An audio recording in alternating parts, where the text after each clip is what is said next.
This is a Headgum podcast. Your class, your caste, your country, sect, your name, or your tribe. Mm-hmm. There's people always dying to try and keep them alive.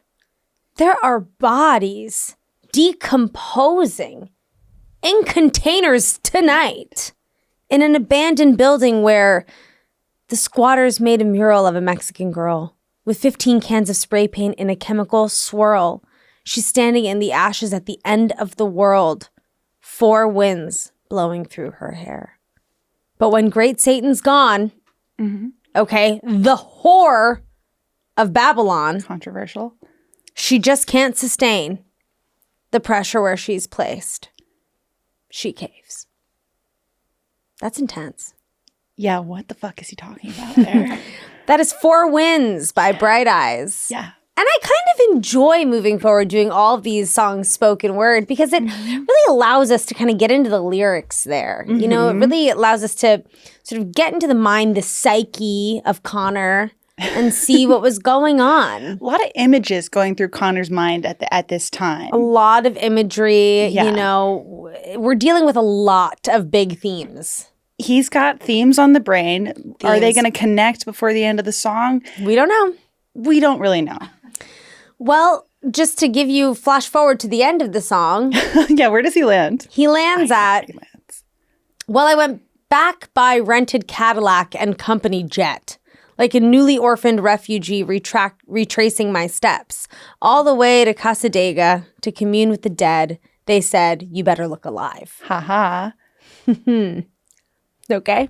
Okay, so something horrible about me that I'm like already anxiously moving my bracelets around. Okay.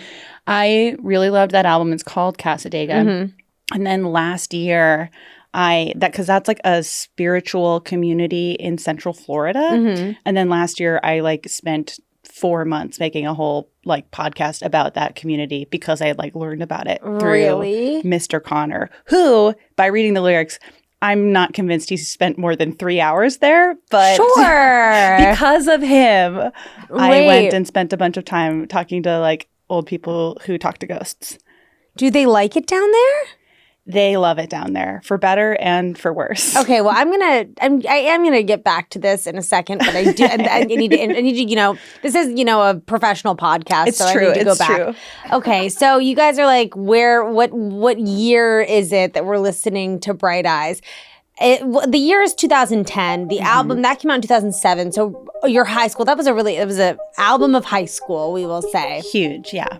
And in 2010, to get you all in the mood, I know a few weeks ago we were in 2010, so I'm going to do something different today that I've never done on the pod. I'm going to say what was going on in my life in 2010. Go for it. I'm going to say the top 5 things I was doing in 2010. 1, living in New York City, okay? Going to college, working a full-time job at Intermix, okay? What is that? It's a clothing store. Nice. Number 2, I was newly heartbroken. Okay, I do remember this. I was newly heartbroken, in and out of heartbreak kind of that whole year. That's that. 3, I had swoop bangs still. Oh, of course still. Well, I guess 2010, it was like giving it wasn't those, but it was like giving more sophisticated swoop. I was blonde. At this point, I had fully gone blonde.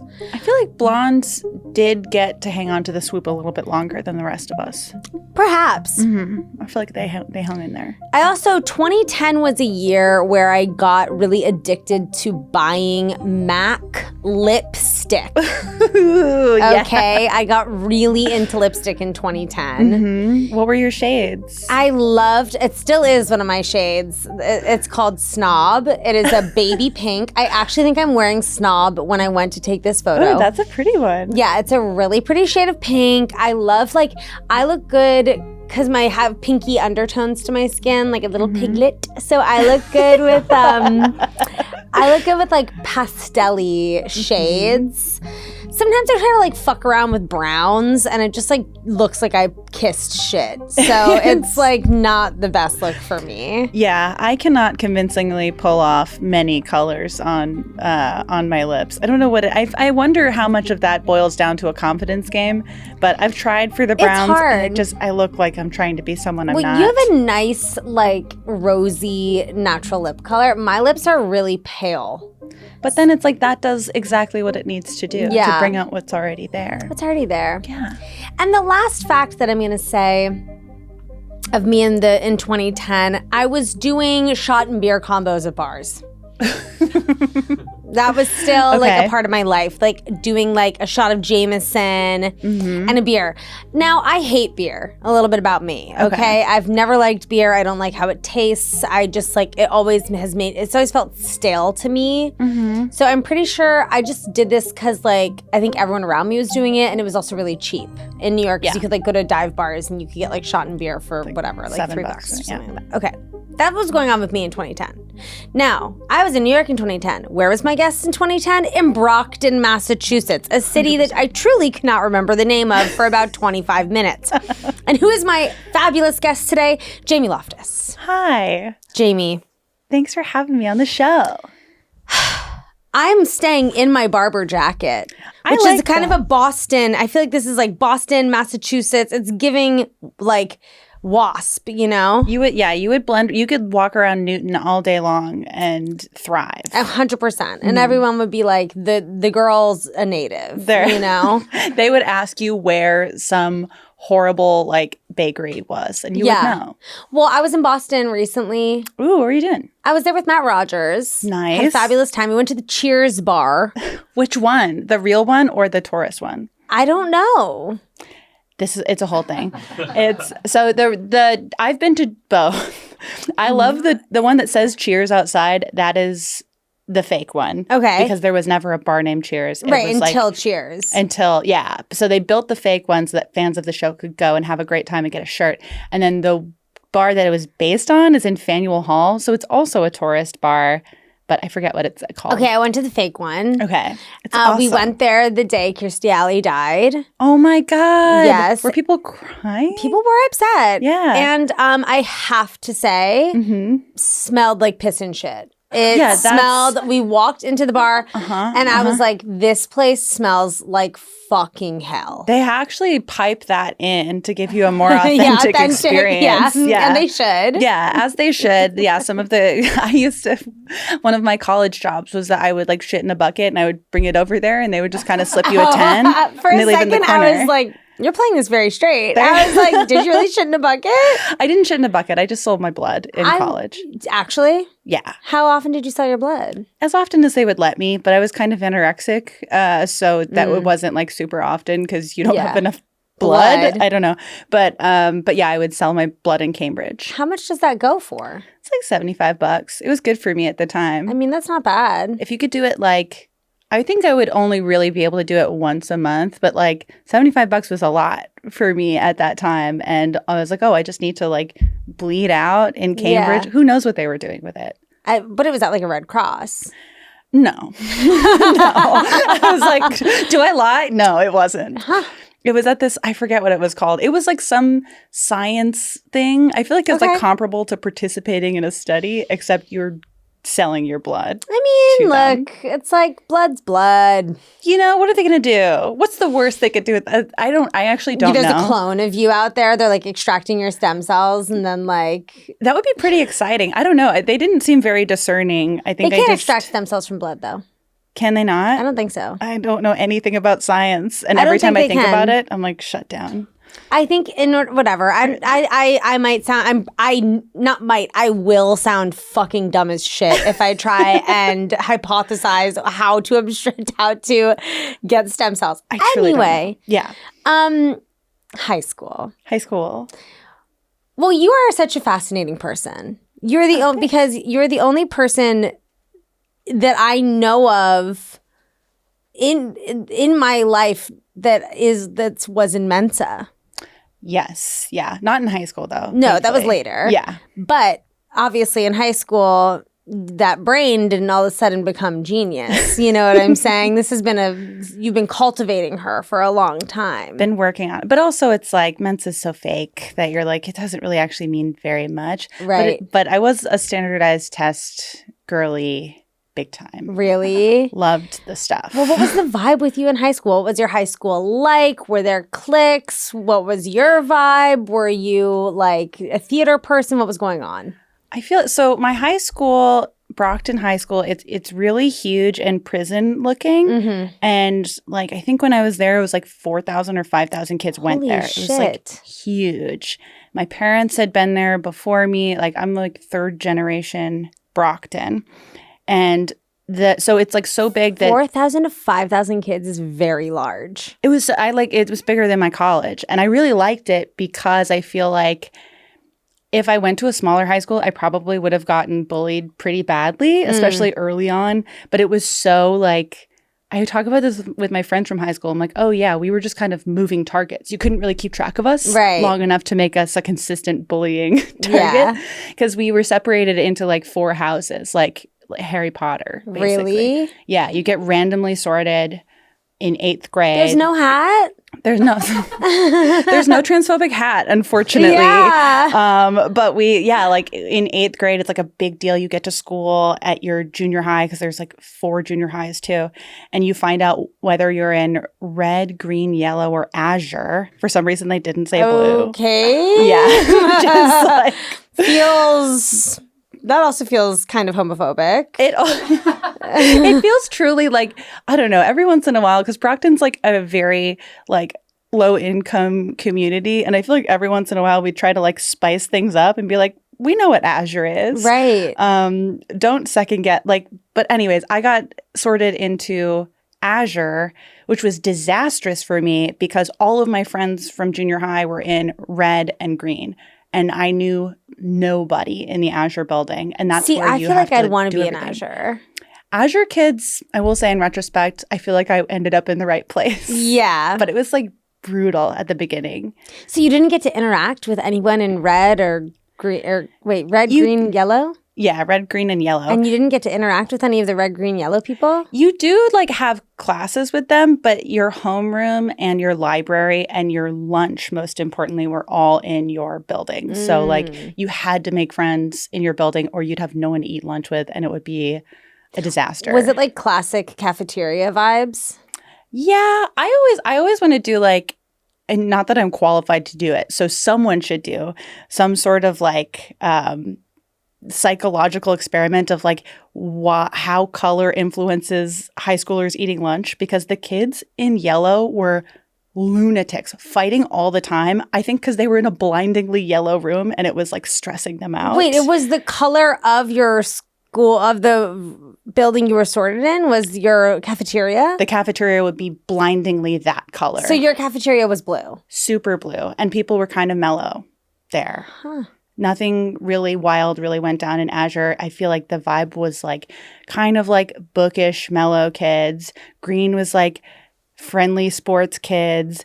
Red was like kind of nerds. And then yellow was like, who knew what was going on in yellow? Crazy. I dated a boy from yellow and he was like, I need to get out of here. Like he was really stressed being there because it was so Could you transfer scary. out of your school? Like if you got sorted into yellow, you can't go over to red? You are in the yellow building your entire high school career, except if your parent worked at the school and then you get to be in the same building as them. Because my uncle was a math teacher in red. And I was like, I should be in red with my cousins. Right. And they were like, absolutely not. You are Azure. And my dad was thrilled because he was like, I was in Azure. Oh. And my mom was in red. And I was like, objectively, my mom was cooler in high school. Right. So I think Azure's the cool one. I like to think so. I ended up making like some really great friends in Azure. There was like the girl, I ate lunch alone for like the first 3 days of high school. And yeah, for high school, I feel like for me it was like 2 distinct eras because I wore a back brace. And so it was like back brace Did you have era. scoliosis? Yeah, real bad. And so I had to wear a back brace 23 hours a day from like shit. It was gnarly. Did it work? Enough. I mean, I'm like, people don't usually guess. I don't know. it worked enough because there were all these weird rules that I wonder kind of like how the science bared out there. But I wore a back brace 23 hours a day from like 7th grade through 10th grade. And then the second I got out of my back brace, I feel like my life got very different at high school. Like, how so? I just like, I don't know. I had these like weird rules for myself where I was so like ashamed of the back brace and trying to make it work, and it was under my clothes. And it was like, I have a friend that wore a back brace, and it was like hard and like white. Yes. Yeah. And it's like you had those big Velcro straps. Yes. And you have to wear these like special t-shirts that get really stinky. Because and like it will like, it like digs into your skin. Mm-hmm. And like the t-shirts would not, they could only do so much. Right. But yeah, it was like, and I was like super like rail skinny in high school, and then just had a weirdly large torso and wore oversized clothes and was just like really, but I wouldn't even tell anyone I was wearing a back brace. Only my friends knew that I had it.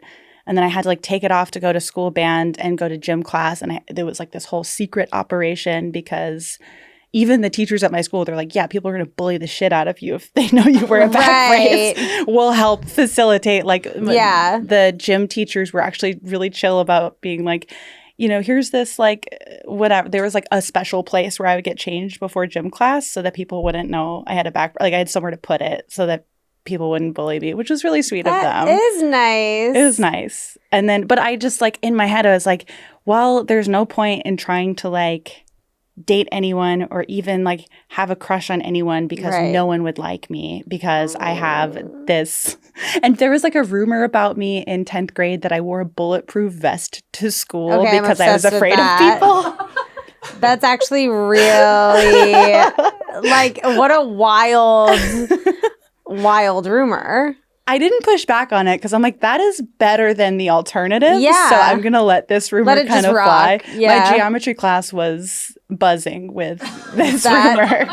What would you say? No one ever brought it to me directly. It was because if you don't like, whatever, you're wearing this like really hard shell thing. And I like slouched a little bit in class one day so you could see the top poking out. And they're like, what is she wearing? Oh my God, is she like, I don't like, because this was, I mean, it's bizarre to think about how like I feel like the end of my high school experience was when anxiety about school shootings was really starting to kick up. And it felt like possibly a response to that where they're like, Jamie needs to relax. Like, she's fine. But I sort of, I liked the idea that they thought I had militarized myself to go to school. Yeah. And that no one, and that my friend, it also made me feel good that my friends never told anybody. That's I thought really someone would have. nice. Yeah, it was nice. Aww. So that was like the first half of high school. So it was like nothing. Like, and then when you got to take the back brace off, then what happened? Then I just feel like things did get much easier. And a lot of it was just like I felt more confident and like my body had like changed while I was wearing the back brace. And I feel like I so thoroughly dissociated from my body through like during puberty. Right. That I like got out of it at the end of 10th grade. And I was like, oh, this is amazing. Like I have boobs and I'm tall. This is great. And I like started that summer. I like started dating someone. I had my first boyfriend and like fell in love and blah, blah, blah. Where'd you meet your boyfriend? School band. Because I was a fucking dork. And he was in Auger?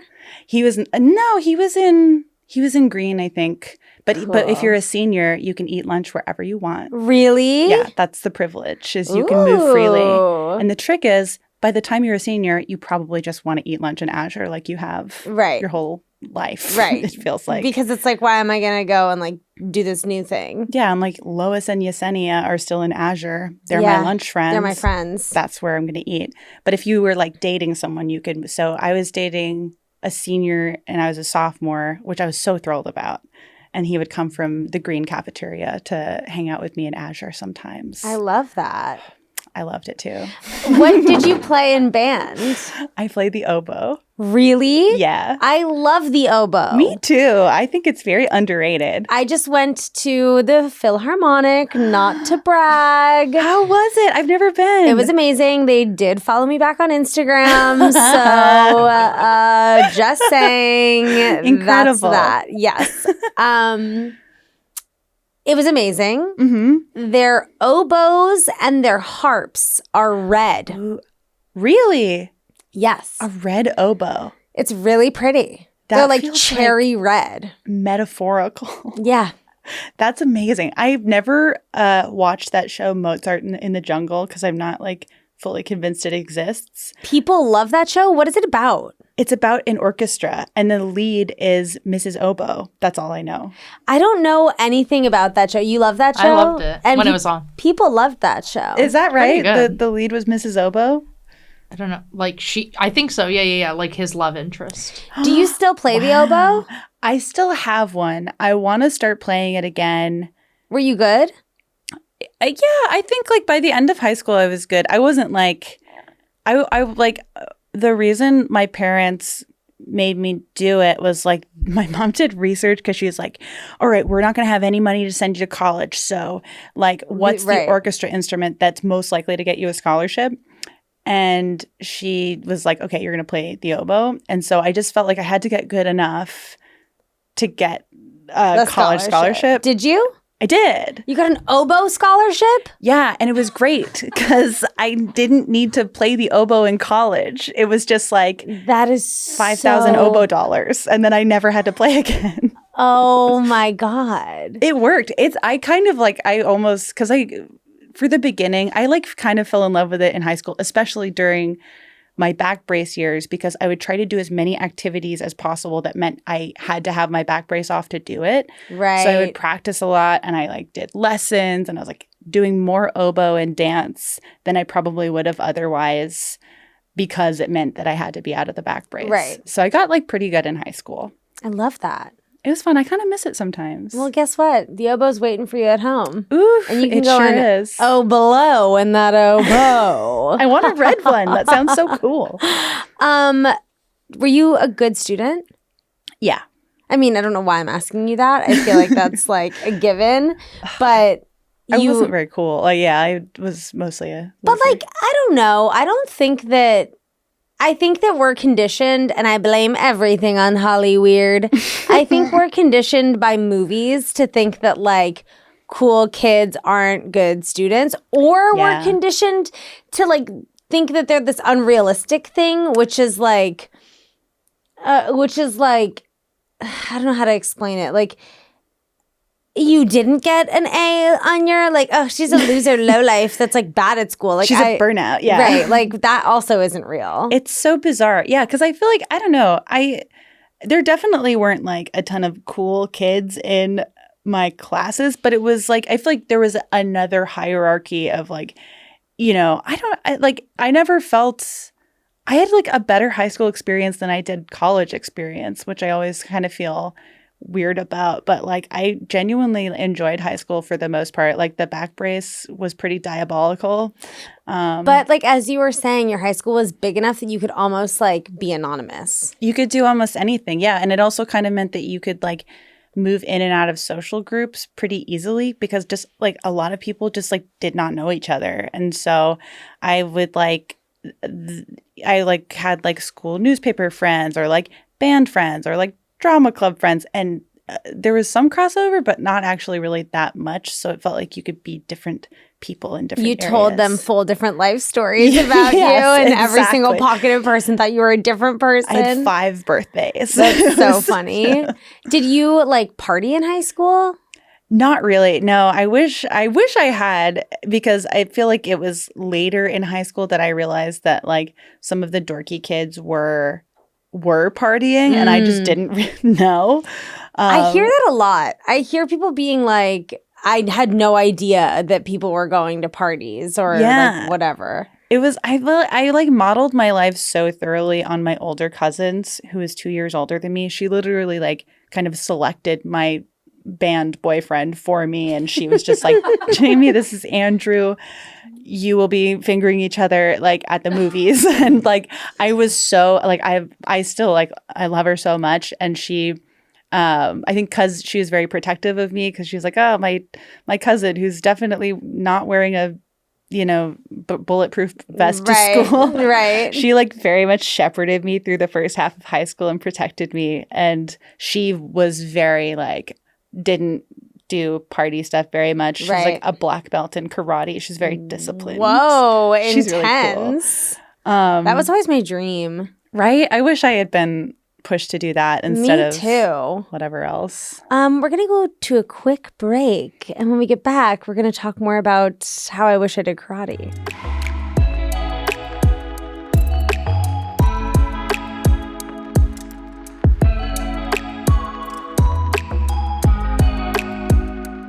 And we're back. I am so mad that I never did any martial arts. Right. I'm like, I wish, because now I'm like addicted to watching crazy like taekwondo videos on TikTok. Really? Yes. Wait, where what? people go nuts. And I'm like, I wish I could do that.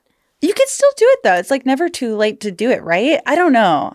I tried to take a class in college and then I was like, I can't do this. Here's what I'll say. My friend wanted to pick back up taekwondo, went to a dojo here in LA, showed up. It was like my friend, nearly 40, him and a bunch of 10-year-olds. And he's like, I can't do this. Like, this is so weird. That feels like, predatory. Yeah, no, that it's feels bizarre. wrong. And it's like, it's very, very weird. And I was like, well, they shouldn't have let you get in that class. I was I'm like, they shocked shouldn't that there's not just one for adults.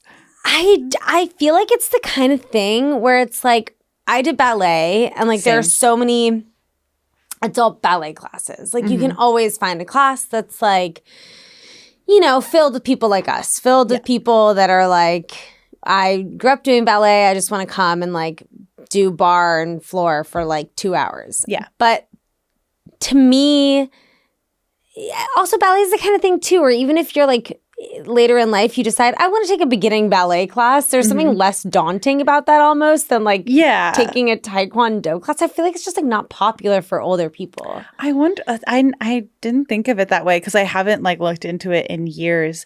Oh, that's kind of a bummer. I wish there were more like options for him. Watch there be a million options. And he just like went to the one. Yeah, where he was like, only take a class with kids. I don't know. Yeah, I guess I can't do it. Did your high school, I'm guessing the answer is no, but did your high school have a dress code? No, we didn't. I mean, there were like, I guess it was more like, you know it when you see it, and your headmaster could be like, knock it off. Right. But I don't think I ever got spoken to about anything. I think it was more just like if you had, I feel like we were in high school during like the age of the t-shirt slogan. So if your t-shirt says something too fucked up, right, they would be like, enough. Take it off. Yeah. What was your favorite outfit to wear in high school? Ooh, I had a selection of oversized t-shirts for the back brace era. I'm always like, God, if I had Billie Eilish in high school, I would have been chilling. Yeah. But it was glaring because everyone's wearing fucking skin tight Hollister things. I was going to say. Honestly, we didn't have a lot of money. So it would be like my big t-shirt era and then immediate hard swivel into like cousin hand-me-downs from American Eagle and or Hot Topic, depending on the cousin haul. Love it. Did a mix. Me and Sandy Honig love to reference Happy Bunny. I feel like you could have been a Happy Bunny person. I definitely had a Happy Bunny. I had Happy Bunny school supplies big time. I loved that damn Happy Bunny. Yeah. And then also the Suicidal Bunny. Oh, the Suicidal Bunny was they can't do that anymore. You can't do that. And maybe they shouldn't have in the first place. I mean, but Suicidal Bunny. I haven't Suicidal thought Bunny. of Suicidal Bunny in a minute. I'm going to pull up Suicidal Bunny. Suicidal Bunny. Haven't heard a peep in 10 years. No, they literally were like, and we're done. They were like, and we're not going to do Suicidal Bunny. I was page-a-daying with the Suicidal Bunny. I was watching that bunny it over and over and over. It's insane. Woo! I actually can't show. It's pretty gnarly. I can't show. It's really crazy. If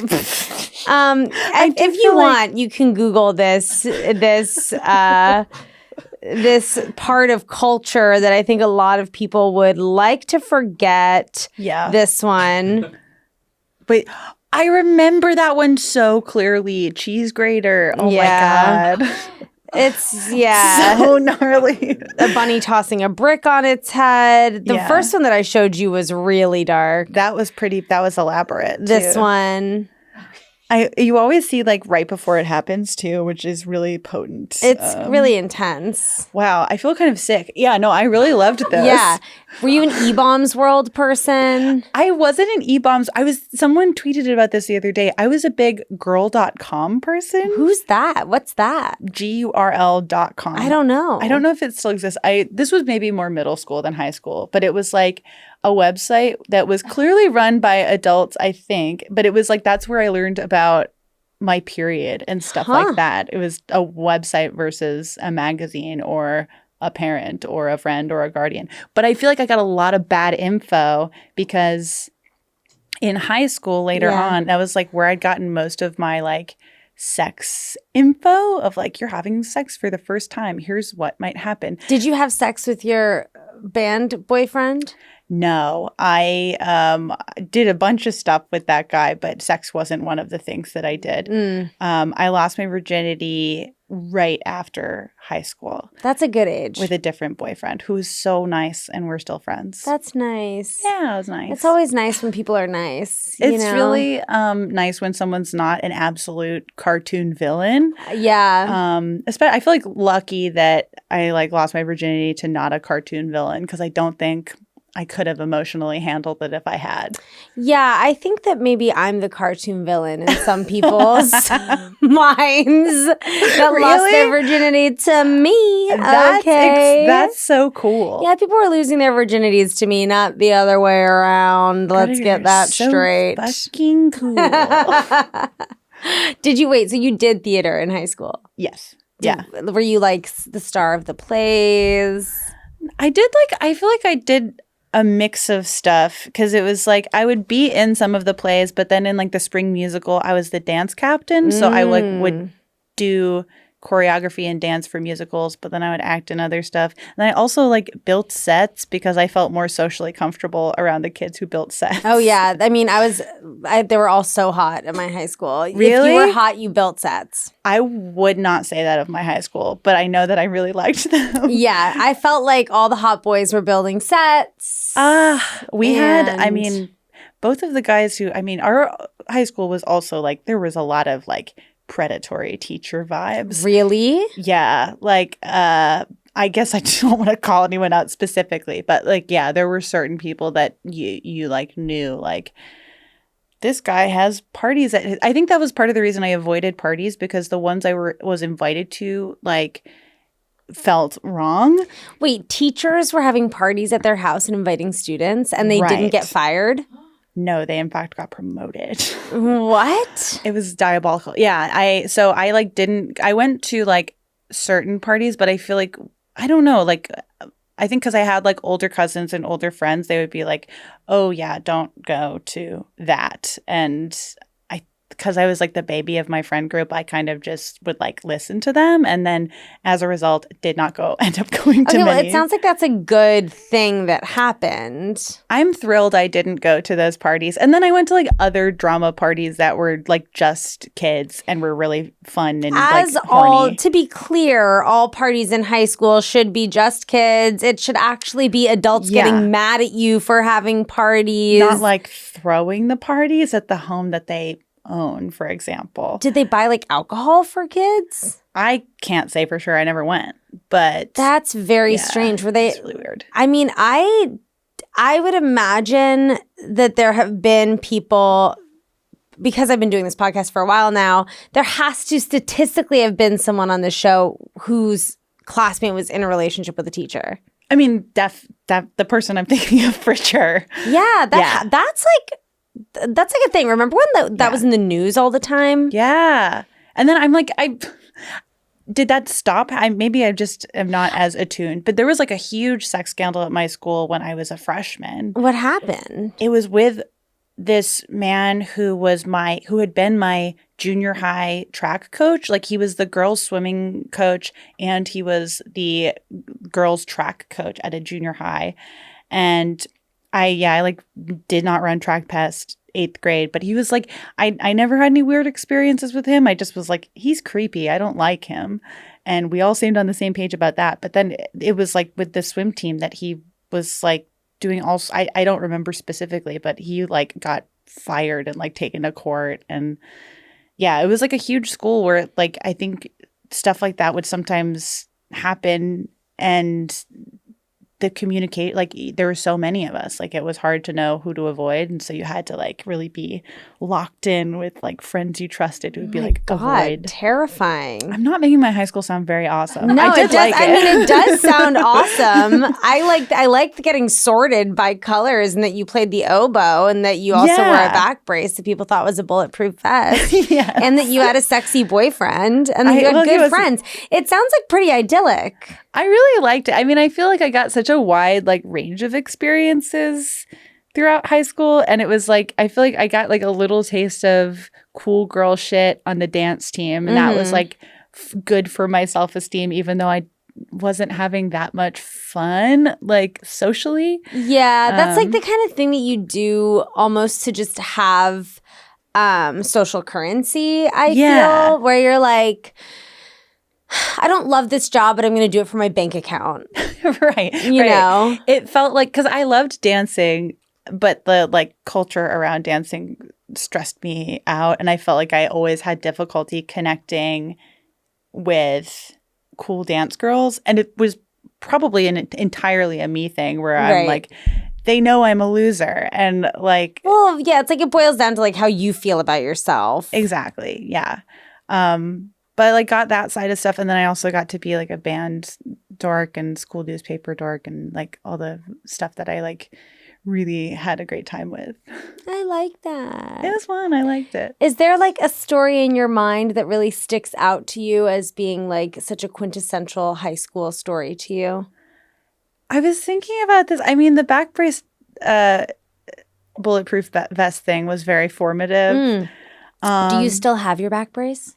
My dad has both of my back braces at the house in Brockton where he still lives. And I kind of appreciate, my parents are very supportive of like all the dumb stuff that I do. And my dad's like, you're going to want this today for a project of yours. I'm going to hang on to them. And I was like, you can get rid of them. It's fine. And he's like, no, you're going to want this for a project. I can feel it. I mean, like, you never know. I kind of, at this point, it's been so long that I'm like, you know, maybe I will. Yeah, keep it. I would feel kind of bad if I didn't at this point. They take up a lot of space. And it's a really nice thing to have a sentimental parent, I think. Yeah.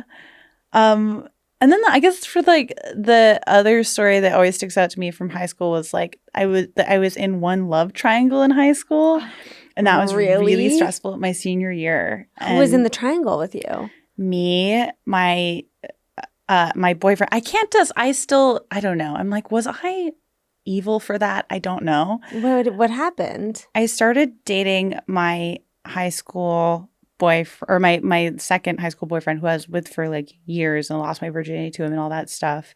But no one knew that we liked each other. Like it was very like people were very surprised when we started dating. Mm-hmm.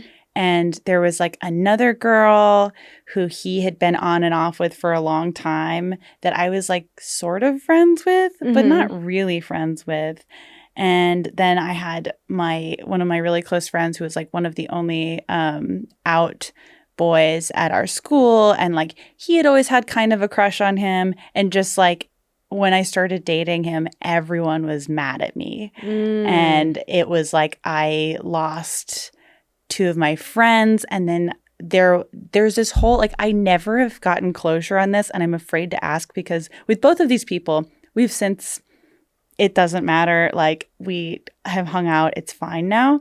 But for like my senior year of high school, I think someone threw a watermelon on my lawn and no one has ever admitted to it. And I'm like, it can't be a coincidence that as this was happening, I was outside after a band thing. He was also in band, but he played the drums. So it was cool.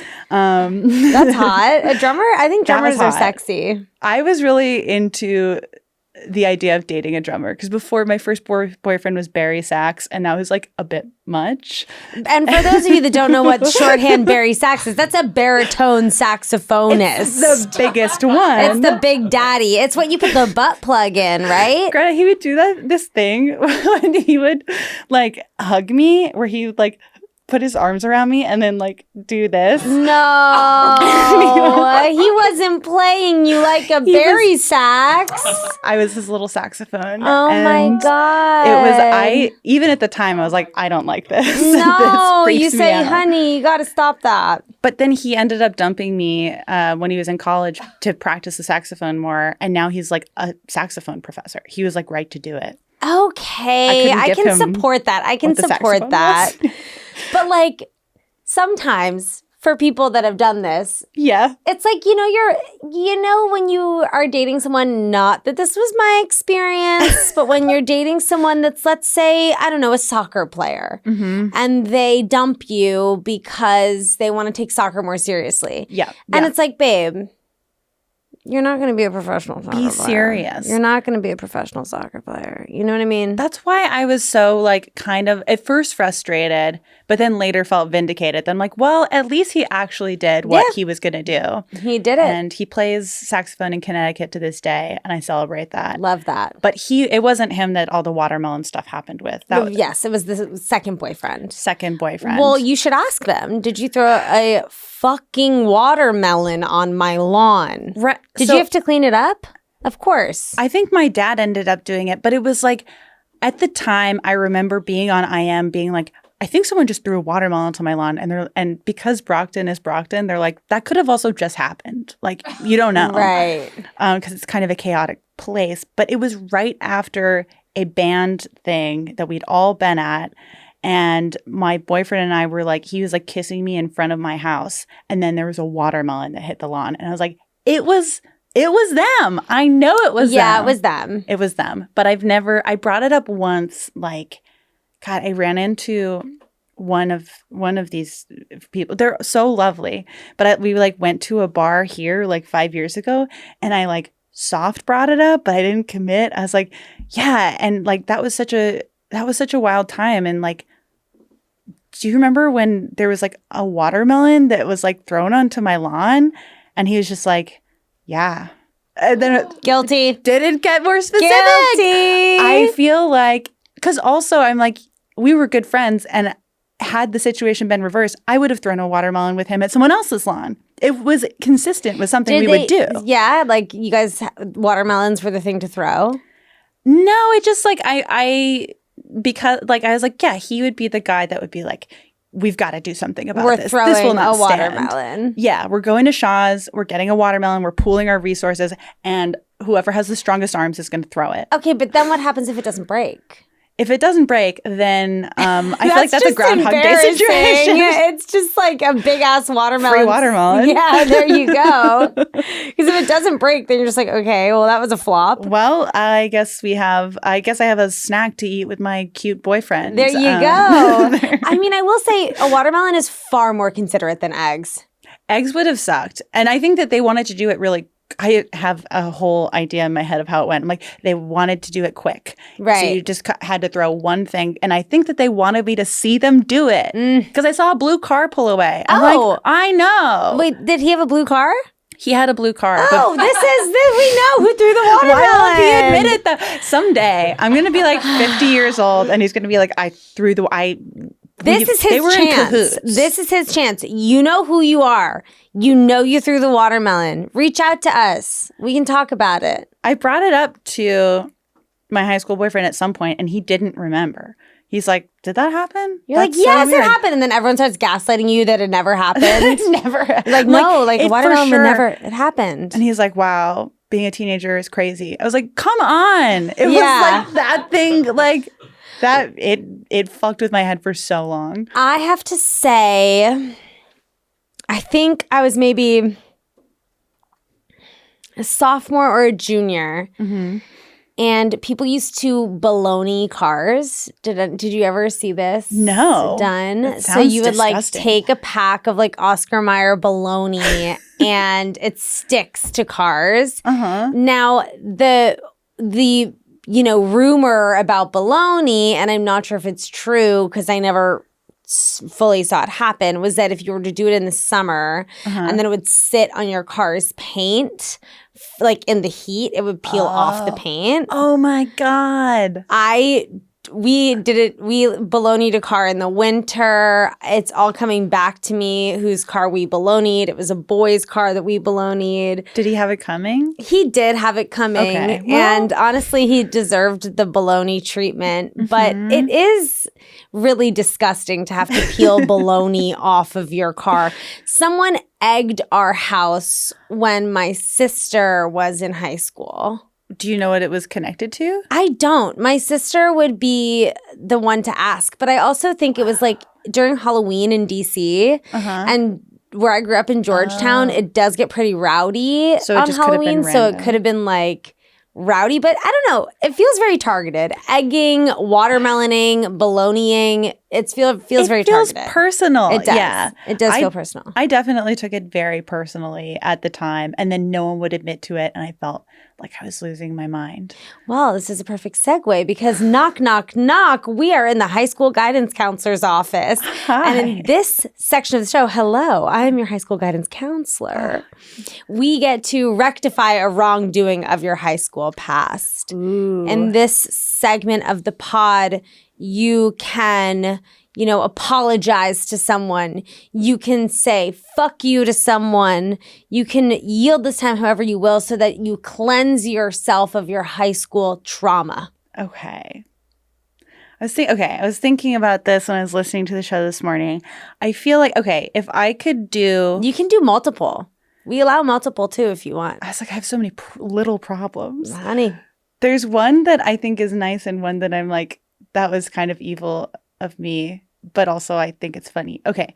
The first thing I thought about was I definitely was struggling with understanding my own sexuality in high school. Everyone is. Mm-hmm. But I was really I don't know. I feel like it was such a weird time of there were certainly kids at my high school who were out. Mm-hmm. It wasn't a lot of kids, but they were out, and for the most part, they were accepted, and people left them alone, which was great because Brockton's great. But I feel like there was not an understanding or tolerance for bisexuality wasn't real, and probably including in my head too, because I was so resistant to that idea. And so it ties back to the Bright Eyes stuff, because the girl that introduced me to Bright Eyes was she's a dancer who is 2 years older than me.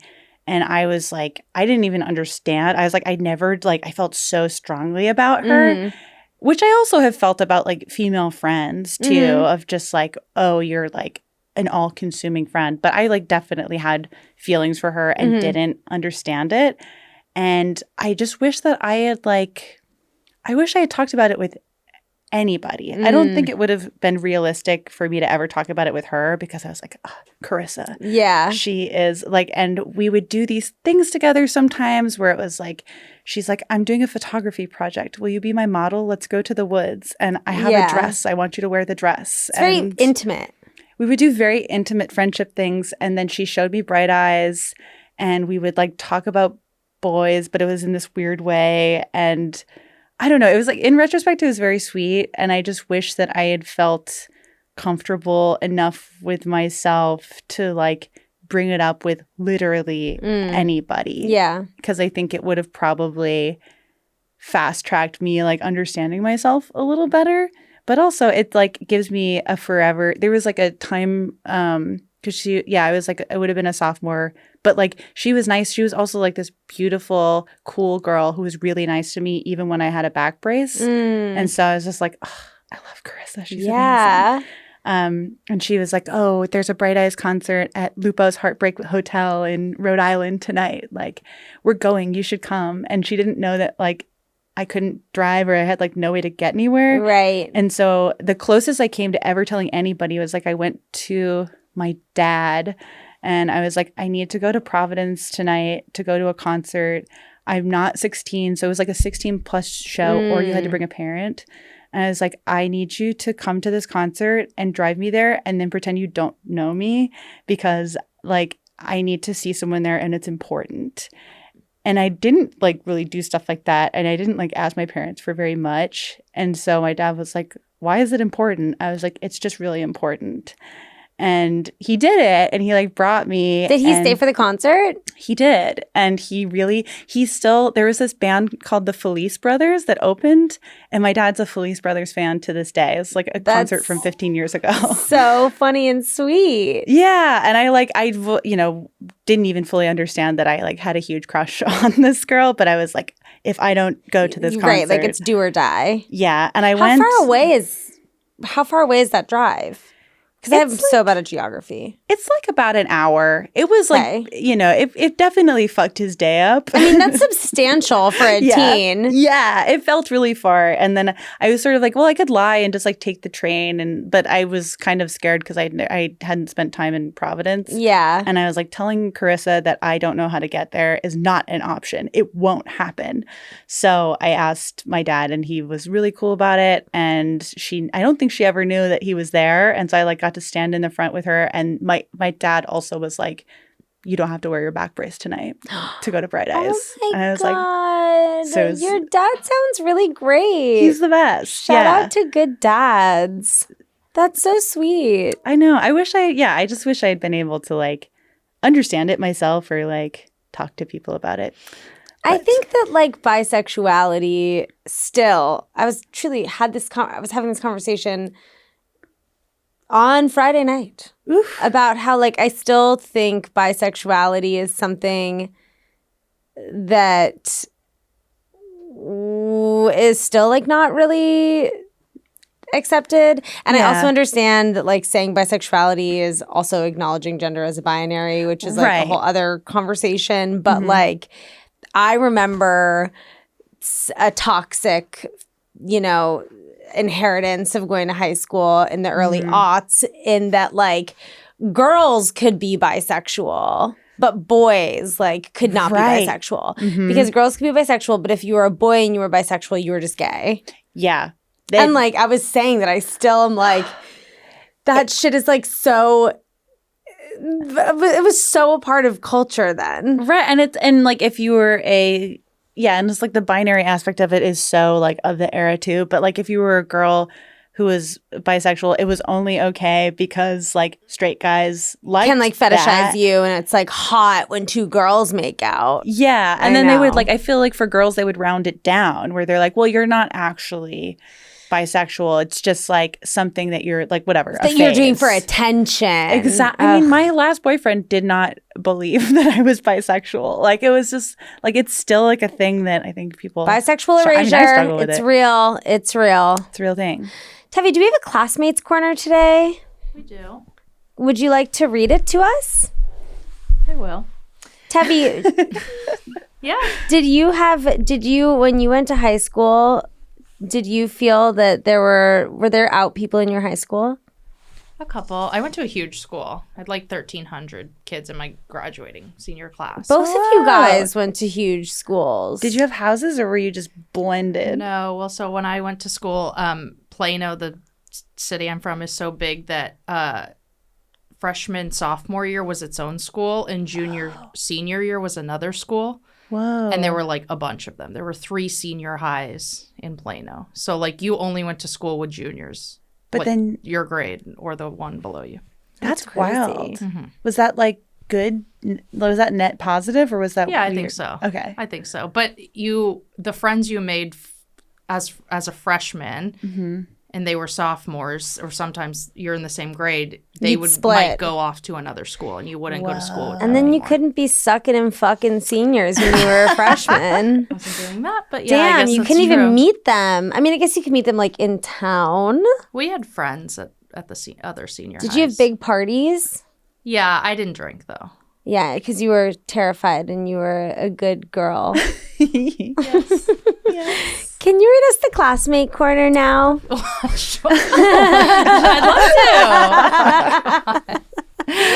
Okay, so today we have Eliza writing in. Hi, Greta. I'm writing to send a big fat fuck you to my high school vice principal. Ooh. One day during lunch, he walked up to my table in the middle of the cafeteria and told me to go to the office. I had no idea why. Of course, as I'm walking in front of the entire cafeteria, the oohs and laughter ensued. We got to the office and he proceeded to explain that my leggings were see-through and that multiple teachers had reported me throughout the day. I was mortified. Before I could get a word in, he started asking me things like, does your mother let you out of the house like that? What did she say when she saw you? When I explained that I didn't purposefully wear see-through pants and that my parents work and that they weren't there when I was getting ready in the morning, he seemed shocked. It had never even occurred to him. I had to wear basketball shorts from the Lost and Found for the rest of the day. Not the Lost and Found. That's unsanitary. Looking back, this was so fucked up for so many reasons. 1, why the fuck would I purposefully wear partially see-through pants? 2, why would multiple adult teachers report this instead of just telling me? And 3, why did the vice principal make me walk in front of the entire cafeteria with my ass showing and walk behind me the entire weight of the office? The older I get, the more I realized how fucking weird it is that these adults behaved this way. Anyways, I came to your show in Pittsburgh and it was an absolute treat. You are a gift. With love, girl with the see-through leggings. Oh my God. Fuck your vice principal. Fuck those adults at your school. One of them should have pulled you aside and given you the heads up. But also, where the fuck were your friends at? What? I am really surprised that, it didn't come from a friend. Or I think for some reason, there's so much shame being thrown at her in this story. Yeah. But I'm mad at the teachers who reported took an extra step to report it. Losers. Especially if Narcs. it's a woman teacher. Take and then anytime someone's and then I had to wear clothes from the Lost and Found, that should not be allowed. That is gross. No, Lost and Found clothes are disgusting. Yeah. We all know that unless they're yours and you find them. But I've had to go, I one time period blooded so bad in pants that I had to do a Lost and Found grab. I'm still traumatized from that right now I have my period and I'm wearing white pants and I'm literally I'm always in exercise classes, I'm always scared that I'm sharding, and in white, literally I am. I'm am I shitting right now? Because I never know. Yeah. And then in these, I'm am I perioding on this chair? We don't know. But all to say, fuck the teachers and fuck the vice principals. I feel we're not I wonder if this is different now. I hope it is. But I feel I had no gauge for what was appropriate behavior from a teacher. Because I think of how this art teacher at my high school who threw these parties and did this stuff, I think about what I thought was a fun, appropriate conversation with him in retrospect. And you're that was scary. You should have been fired. Here's what I have to say. Fuck vice principals across the board. Because why? Why do you want that job? You know what I mean? I love teachers. Teachers rock. Teachers are the backbones of this country, okay? I love teachers. Teachers are also you know what?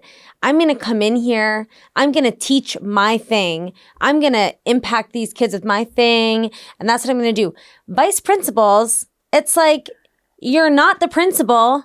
You're just a power-hungry little... Yeah. I kind of wonder about vice principals. I liked that show, Vice Principals, because it's I feel vice principals and principals, but more so vice principals for some reason.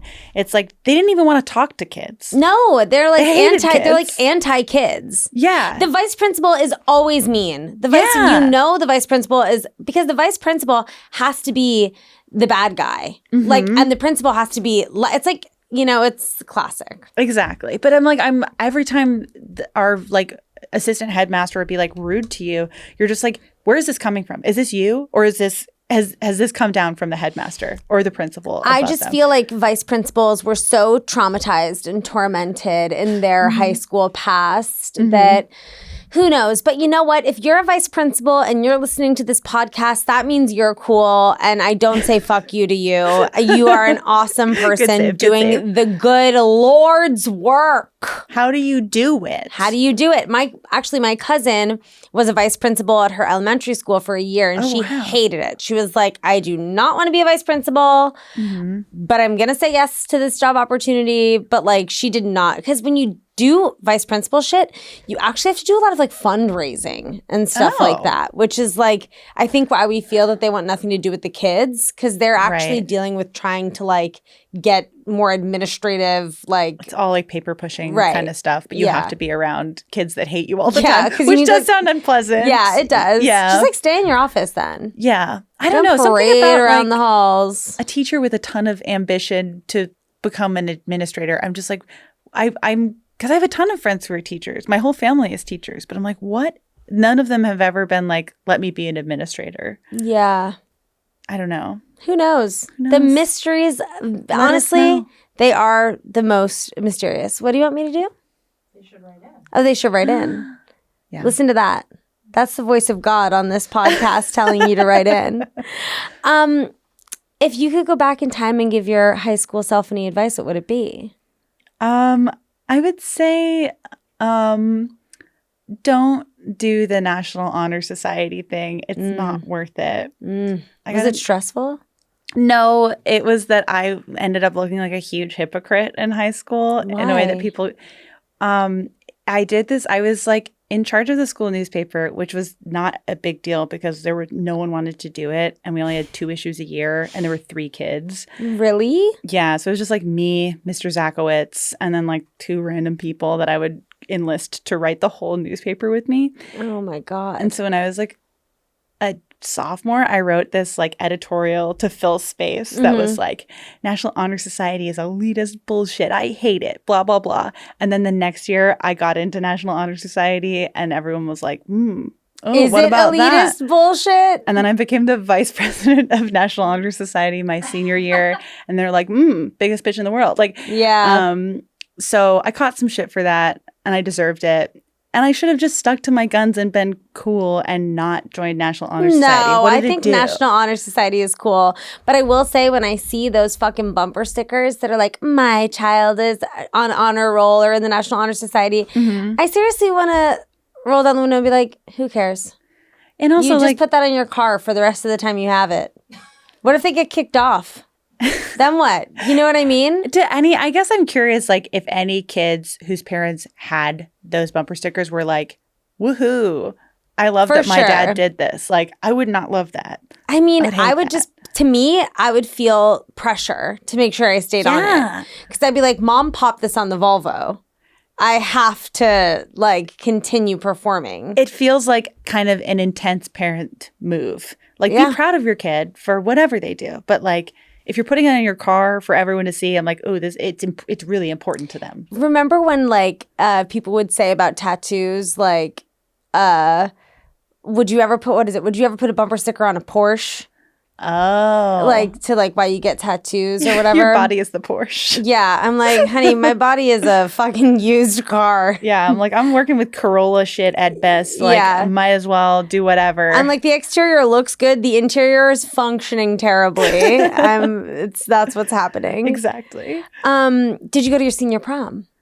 I did. I went to 2 senior proms. Ooh. What did you wear? I wore I don't know how to describe dresses. It was purple. It was purple. Did you wear the same dress to both? No, I borrowed it. I went to my cousin's senior prom with her because we were besties and she wasn't dating anyone at the time. So I borrowed a dress for that and we were like a teal dress from another cousin. I was always wearing my cousin's clothes. And then my senior year, I got my own dress, which was a big deal. And yeah, I wore this purple dress that had a big skirt, and I had 2 dates. Ooh, which is cool. The love triangle? No, that would have been incredible if we had been like, all right, we're a 17-year-old throuple now. And you brought a watermelon? Exactly. Yeah. That's just kind of a fun like poke at the past. You know that there are 17-year-old throuples for sure.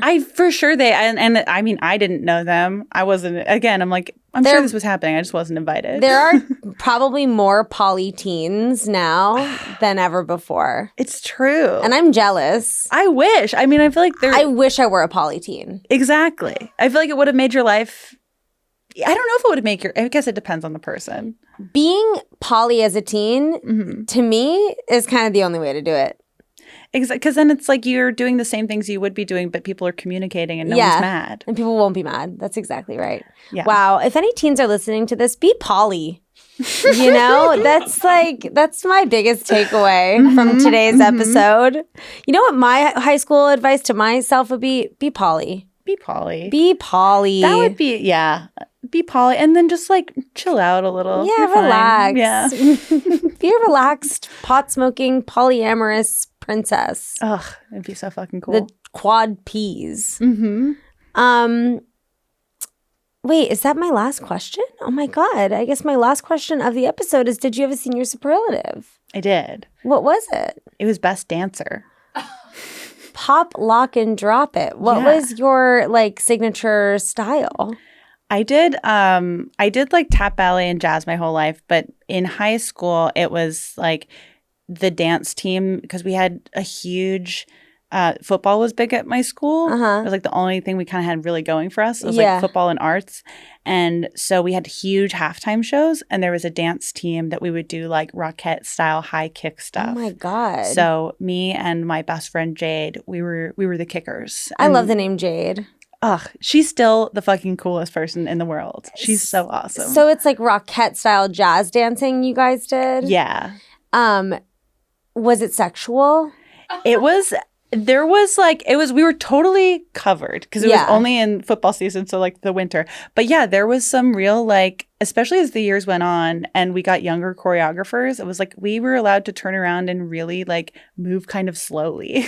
Yeah, I mean, there were some in hindsight, there were some dances, like especially like, where I was like, woo, you know, popping that thing. Yeah. It was grinding all over the place. Body rolling. Yeah. Pelvic thrusting. It was like definitely the horniest thing happening on the field at the time, which isn't saying much because it's like a marching band and flag girls. But I think that's horny. But did you have to choose between band and, well, I guess marching band was different than band. Marching band's different than band. I would have been pushed into doing marching band, but double reeds don't march. So oboes aren't even invited. Say that. Yeah. Exactly. Double reeds don't march. We don't march. It doesn't work for the embouchure, and then you would break your reed. It would be a catastrophe. And you need to sit. You can't do it standing, right? You could do it standing, but like standing and moving, and it's just like the outside is like the reed would dry out. Right, in like a second. You have to slob on that knob. Exactly. So Jade and I both got best dancer, and the thing is like we're like doing our little kicky thing. I love it. Do you have video of that? Oh, yes, I do. Yeah, I'm trying to see some choreo. Yeah. Wow, Jamie, is this episode short? Is this episode perfect? I can't tell what's going on. I think because of the past episode that we did, it was so long that now I should have brought my daughter. I don't know. You should have brought your daughter. I know. You should have brought your daughter. Didn't even think to do it. Yeah. Oh my goodness, Jamie, thank you so much for joining me. I had so much fun. Did we talk about enough stuff? I feel like I have so many more questions. Like I feel like blindsided that it's over. And we'll come back for another episode. Well, I have plenty more to say. I want to know about the weird cult that has nothing to do with high school, but about the cult you researched. I want to know more about like the Mensa stuff. And guess what? I can talk to you about this off air. Jamie, where can all of my listeners listen to you? Because you also have a million good audio-based medium projects. Yeah. You can, I have a weekly podcast called the Bechdel Cast with my friend Caitlin, and that's a movie show. I do solo reported projects that are the Mensa thing, which is my year in Mensa.